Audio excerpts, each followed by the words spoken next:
Cette fois, il n'y a plus vraiment d'ambiguïté, hein. Le CENTCOM, l'état-major qui dépend du Pentagone, confirme qu'une nouvelle vague de frappes américaines a visé des installations militaires iraniennes, effectivement, notamment un peu comme d'habitude, j'ai envie de dire, des systèmes de défense aérienne, des radars côtiers, des capacités de missiles et de drones, ainsi que des moyens navals. Alors ça peut vous paraître effectivement assez banal, puisqu'on se raconte cette histoire depuis le 28 février, mais n'oublions pas néanmoins que l'Iran ne dispose pas de moyens militaires illimité. Il y aura donc bien une fin à cette histoire. Mais si on y regarde de plus près, on devine également que cette campagne de frappe, c'est aussi la capacité iranienne à contourner le blocus qui est visé.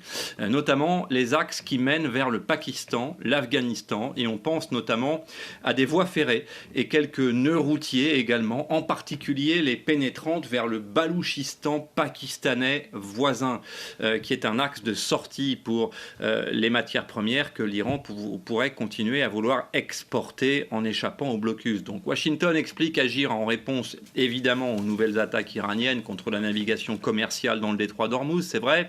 En revanche, dire que le protocole d'accord est mort serait peut-être aller un peu vite sur le terrain diplomatique. Il n'a pas été officiellement dénoncé, en tout cas par les deux parties.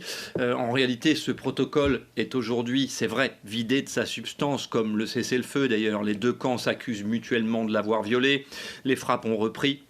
Et la logique militaire a clairement repris le dessus sur la logique de négociation. Tant qu'aucun nouveau cadre ne sera trouvé, on est davantage, c'est vrai également, dans une escalade que dans un processus de paix. Oui, c'est une évidence.